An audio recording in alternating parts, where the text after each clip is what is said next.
सुप्रसिद्ध राजज्योतिषांत्रिक श्री माधव गुरुजी यांचा खास उपक्रम चिंतन, सत्संग आणि साधना. मोरया मोरया मी बाळताने, तुझीच सेवा करू काय जाणे.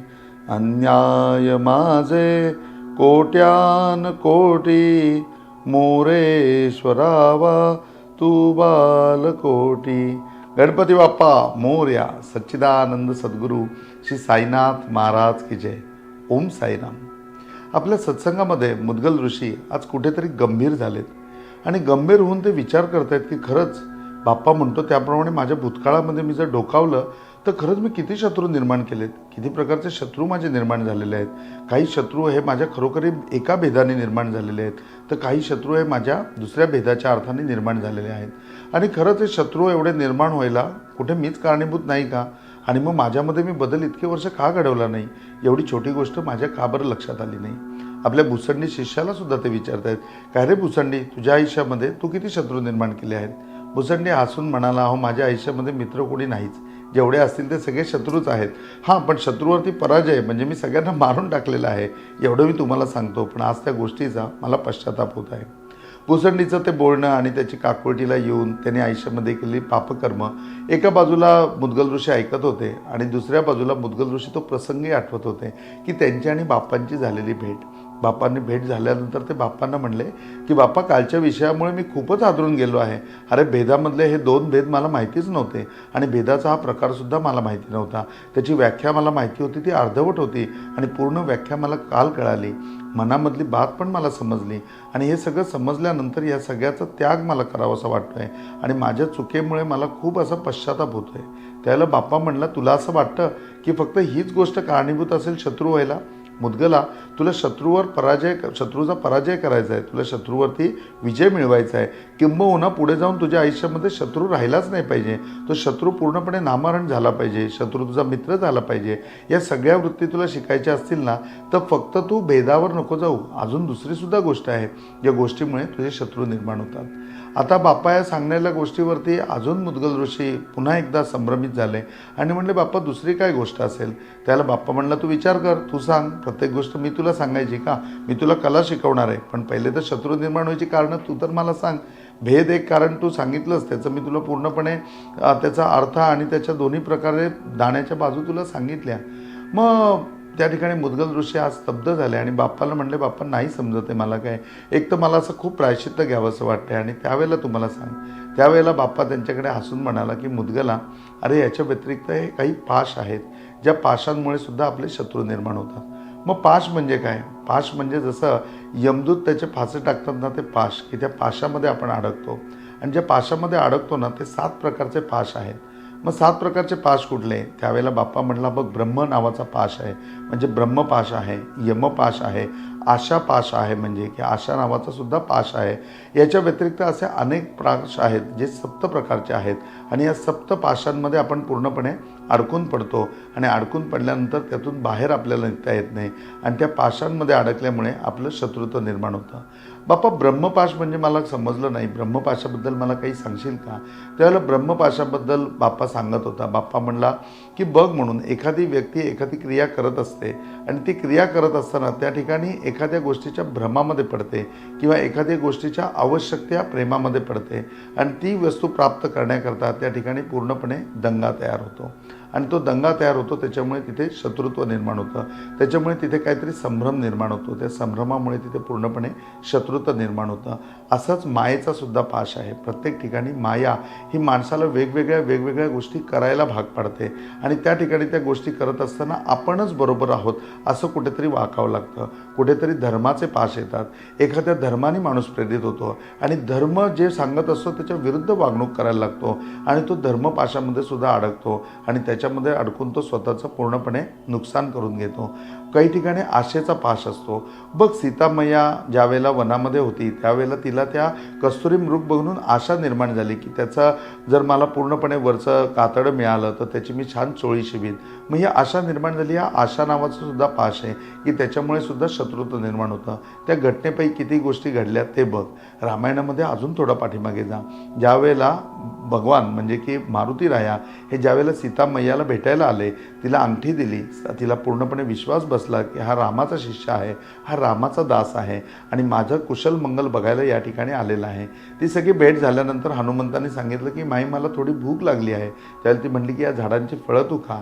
आणि मग ती फळं खाण्यामध्ये तिकडे केलेली नासधूस, तो घडलेला प्रसंग, या सगळ्या प्रसंगामध्ये त्या ठिकाणी ज्यावेळेला ब्रह्मास्त्र सोडलं गेलं त्यावेळेला त्या ब्रह्मास्त्राचा मान ठेवून भगवान हनुमान त्या ठिकाणी पूर्णपणे त्यांच्या हवाले झाले. म्हणजे ही संपूर्ण घटना लक्षात घेतली तर त्यावेळेला ते पूर्णपणे ब्रह्मपाशामध्ये अडकले. असे हे ब्रह्मपाश असतो, असा आशापाश असतो, असा पूर्णपणे यमपाश असतो आणि धर्मपाश असतो. असे 7 प्रकारच्या पाशातून आपण जात असतो आणि त्या पाशामध्ये अडकल्यामुळे आपल्याकडे शत्रुत्व निर्माण होतं, आपल्याकडे पूर्णपणे बाधा निर्माण होते. मग बाबा, या पाशावरती विजय कसा मिळवायचा, या पाशामधनं बाहेर कसं पडायचं? पाशावरती बाहेर पडण्याकरता सर्वात पहिली गोष्ट म्हणजे की सद्विवेक बुद्धी ही सदैव जागृत पाहिजे. आणि सद्विवेक बुद्धी जर जागृत असेल तर 100% माणूस पाशामध्ये अडकत नाही. पाशामध्ये अडकताना प्रत्येक गोष्टीच्या वेळेला आपण कशात अडकावं, काय सुटावं, उद्या कशामध्ये अडकवून घ्यावं आणि कशामधनं बाहेर निघावं, या दोन्ही गोष्टी समजायला पाहिजेत. बाप्पा, तुम्ही जे सांगताय ना त्यातलं मला काहीही कळत नाही. आज या ठिकाणी मुद्गल ऋषी पूर्णपणे संभ्रम अवस्थेमध्ये आहेत आणि पाश तर समजलेला आहे की असे पाश आपल्या जीवनामध्ये सुद्धा आहेत. कधी आशा नावाच्या पाशामध्ये आम्ही अडकलेलो असतो, तर कधी आम्ही पूर्णपणे यमपाशामध्ये अडकलेलो असतो, कधी आम्ही ब्रह्मपाशामध्ये अडकलेलो असतो. हे पाश आता मला समजले की ही पाश म्हणजे एखादी क्रिया आहे, ही एखादी प्रक्रिया आहे किंवा एखादं कार्य आहे की ज्या कार्यामध्ये मी अडकतो आणि मग ते अडकताना त्या कार्यालाच माझं जीवन समजतो आणि ते कार्य करत असताना अनेक उत्तम शत्रू मी निर्माण करतो. इथपर्यंत बाप्पा मला कळलं, परंतु याच्या पुढचं मला काही कळत नाही. मग बाप्पाने आणखीन सोप्या पद्धतीने त्यांना समजावून सांगायला सुरुवात केली. तुमच्या आणि माझ्या जीवनामध्ये, आपण लौकिक जीवनामध्ये जगत असताना अशाच कुठल्या तरी पाशाच्या आधारावर आपण जातो आणि त्या पाशाच्या आधारावर जाऊन आपलंसुद्धा नुकसान होतं. आपल्यामध्ये ज्ञानाचा पण एक पाश आहे. प्रत्येकाला आपल्या ज्ञानाचा अभिमान आहे, प्रत्येकाला आपल्या डिग्रीचा अभिमान आहे आणि त्याच्यामध्ये कुठेतरी अडकतो आणि त्यामध्ये म्हणजे की निर्णय घेत असताना त्या पाशाने, त्या मायेच्या पाशामध्ये अडकून स्वतःच्या फायद्याचे, स्वतःच्या स्वार्थाचे किंवा स्वतःच्या जनाच्या हिताचे निर्णय आपण घेतो आणि त्याच्यामुळे आपण अडकतो. कन्फ्यूज होतंय ना, समजत नाही आहे, संभ्रम निर्माण होतोय की नक्की हे पाश कसे आहेत आणि आपल्याला अगदी सोपं समजून घ्यायची सवय आहे. आपण आज आहे ना जिजामाताकडे जाऊया. जिजामातांकडे म्हणजे शिवाजी महाराजांच्या आईकडे. त्यांना पाश खूप चांगले समजत होते आणि म्हणून त्या जिजाऊ होत्या आणि त्यांनी छत्रपती शिवाजी महाराज घडवले, किंबहुना त्यांनी छत्रपती आमचे संभाजी महाराज घडवले. मग जिजामातेकडे आज गेल्यानंतर आज जिजामाता पूर्णपणे अतिशय रागावलेले आहेत आणि आपल्या महलामध्ये येरझाऱ्या घालत आहेत आणि त्याचं कारण एवढंच आहे की त्या ठिकाणी औरंगजेबाने पूर्णपणे हल्ले करून किल्ले ताब्यात घेतलेले आहेत आणि आता औरंगजेबाशी तह करण्याशिवाय काही गत्यंतर नाही हे शिवाजी महाराजांनी ओळखलेलं आहे. मग आता काहीतरी युक्ती लढवायला पाहिजे. ज्यावेळेला शक्तीने काम होत नाही ना, तर आता युक्तीने काम करायला पाहिजे आणि युक्तीने काम करायचं म्हणून छत्रपती शिवाजी महाराज औरंगजेबासमोर पूर्णपणे तह करायला बसलेत की औरंगजेबा, मला तह करायचा आहे, मला हा कलह ठेवायचा नाही, मला वाद ठेवायचा नाही, मला कुठेतरी शांतता हवी आहे, मला कुठेतरी प्रजेची सेवा करायची आहे आणि ती सेवा करत असताना मला या ठिकाणी तुमच्याशी तह करायचा आहे. या तहाच्या तुम्ही मला अटी सांगा. मग त्या ठिकाणी औरंगजेब एक तहाच्या अटी सांगतोय आणि सगळ्या अटींना शिवाजी महाराज हो म्हणतायत. स्वीकार आहे, होय स्वीकार आहे. या सगळ्या गोष्टी बघून औरंगजेब म्हणतोय की अरे हे सगळे किल्ले तर तू मला दिलेस, या एवढ्या मोहरातू पण तू मला दिल्यास, जे म्हणतोय त्या प्रत्येक गोष्टीला होय म्हणतोय. पण शिवाजी म्हणजे की आज औरंगजेब त्यांचा एकेरी नावाने उल्लेख करतायत की शिवाजी, माझा तुझ्यावरती विश्वास नाही, हे सगळं तू पूर्ण करशील आणि याप्रमाणे वागशील यावर माझा विश्वास बसावा, म्हणून तू अशी काहीतरी मौल्यवान भेट मला द्यायला पाहिजे की जी गोष्ट माझ्या ताब्यामध्ये असेल तर निश्चितपणे मी खात्री बाळगीन की या सगळ्या गोष्टी तू तंतोतंत पाळशील, याच्यामध्ये कुठेही तू शब्द फिरवणार नाहीस.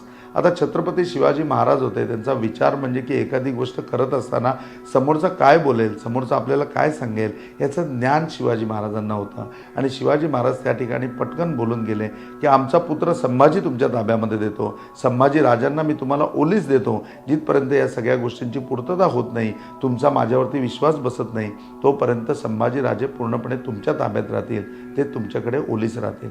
आता संभाजीराजांना त्या ठिकाणी बोलवण्यात आलं आणि संभाजीराजे म्हणजे काय, अगदी 7-8 वर्षाचा मुलगा आणि राजेशाही स्वरूपामध्ये ते त्या ठिकाणी आले आणि तो राजपुत्र त्यांनी पूर्णपणे औरंगजेबाच्या ताब्यामध्ये दिला. आता औरंगजेबाच्या ताब्यामध्ये संभाजी महाराज आल्याच्या नंतर औरंगजेबाला फार रुबाब आला. त्याला निश्चितपणे पटलं की आता शिवाजी महाराजांचा छावाच आपल्याकडे आहे, त्यांचा मुलगाच आपल्याकडे आहे, आता शिवाजी दगाफटका करू शकत नाही आणि शिवाजी आता भावनेमध्ये अडकला आहे, शिवाजी आता स्वतःच्याच जाळ्यामध्ये अडकला आहे आणि आता छत्रपती शिवाजी महाराज संपायला आपल्याला वेळ लागणार नाही. औरंगजेबाला आनंद झाला, त्यांनी छत्रपती संभाजी महाराजांचा स्वीकार केला आणि तो म्हणला की हां, या गोष्टीवरती माझा विश्वास आहे. शिवाजी महाराजांनी त्या ठिकाणी संभाजी महाराजांना ओलीस दिलं आणि ते गडावरती निघून आले. आणि ही बातमी जिजाऊंना कळाली आहे, जिजामातेला ही बातमी कळाली आहे की आज याप्रमाणे छत्रपती संभाजी महाराजांना ओलीस दिलं आहे आणि ओलीस देऊन राजे इथे येत आहेत. त्यावेळेला त्यांना राग आलेला होता आणि त्यांच्या महलामध्ये त्या गिरट्या घालत होत्या. छत्रपती शिवाजी महाराज जसे गडावरती आले, त्यांनी त्यांच्या महलामध्ये नाही, त्यांच्या दरबारामध्ये प्रवेश केला. तेव्हाच लगेच एका व्यक्तीने त्यांना सांगितलं की जिजाऊ खूप रागावलेले आहेत, जिजामाता खूप रागावलेल्या आहेत, राजमातांना एवढं प्रचंड रागावलेलं आम्ही कधीही बघितलं नाही आणि त्यांच्या महलामध्ये त्या येरझाऱ्या घालत आहेत. शिवाजी महाराजांनी 1 मिनिट ऐकलं, थोडी उसंत घेतली आणि उसंत घेऊन आपला मोर्चा जिजामाताकडे वळवला. आता जिजामातेच्या महलामध्ये महाराजांनी प्रवेश केला, राजमाता म्हणून त्यांना मुजरा केला आणि मुजरा करून ज्यावेळेला शिवाजी महाराज आलेले बघितले त्यावेळेला त्या कुठेतरी त्यांच्या आसनावरती स्थित झाल्या, त्या आसनस्थ झाल्या. आसनस्थ झाल्यानंतर त्यांच्यासमोर शिवाजी महाराज बसले आणि बसून शांतपणे म्हणले की माई, मला वाटत नाही का, आई मला वाटत नाही का की आपलं स्वराज्य हे खूप वाढवावं, परंतु स्वराज्य वाढत असताना कुठेतरी तहही करावा लागतो, प्रत्येक वेळेला शक्ती नाही पुरी पडत. आज तुम्हाला माहिती आहे मुघलांचं एवढं सैन्य आहे, आपलं सैन्य किती कमी आहे आणि या सगळ्या गोष्टींनी लढत असताना कधी कधी युक्तीने लढावं लागतं आणि ती युक्ती आहे की आम्ही तह केला. तुम्हाला तह केल्यामुळे राग आला असेल, निश्चितपणे राग यावा, परंतु लक्षात ठेवा की ह्या तहामध्ये आम्ही जे काही दिलं आहे ते सगळं आम्ही पुन्हा प्राप्त करून घेऊ, आम्ही युक्तीने नाही तर शक्तीने ते पुन्हा मिळवू, पण तुम्ही एवढ्या रागू नका. त्यावेळेला जिजामाता पूर्णपणे शांत झाल्या आणि शिवाजी महाराजांना म्हणाल्या, तुम्हाला काय वाटतं मी तह केला म्हणून रागावली आहे का? आता हे केल्यानंतर शिवाजी महाराज संभ्रमामध्ये पडले की अरे, तह केला म्हणून तुम्ही रागावल्याने तर मग तुमच्या रागाचं कारण काय? दुसरी अशी कुठली गोष्ट घडली आहे, दुसरा कुठला असा गुन्हा घडला आहे माझ्या हातून की ज्याच्यामुळे तुम्ही एवढ्या रागावलेल्या आहात? त्यावेळेला जिजामाता म्हणल्या, अहो तुम्हाला ओलीसच द्यायचं होतं तर तुम्ही आम्हाला ओलीस द्यायचं, तुम्ही जिजाऊला ओलीस द्यायचं, छत्रपती संभाजी महाराजांना ओलीस द्यायचा काय संबंध आहे? छत्रपती संभाजी महाराज हे आमचं स्वप्न आहे, ती आमची पुढची पिढी आहे. उद्या स्वराज्य घडवण्याचं जे आमचं स्वप्न आहे ते अर्धवट राहिलं तर ते स्वप्न पूर्ण करणारी कुठली व्यक्ती असेल तर ती संभाजी महाराज आहे. आणि आपलं स्वप्न, आपली पुढची पिढी ही कधीही मोडकळीत काढायची नाही. तुम्हाला मोडकळीतच काढायचं होतं, तुम्हाला ओलीसच द्यायचं होतं, तुम्ही तुमच्या आईला ओलीस द्यायचं होतं, तुम्ही जिजाऊला ओलीस द्यायचं होतं. बघा, मी स्वराज्याचा विचार रुजवलेला आहे, मी स्वराज्य मिळवण्याकरता छत्रपती शिवाजी महाराज तयार केलेला आहे आणि संभाजी महाराज हे आपलं स्वप्न आहे, ती आपली पुढची पिढी आहे.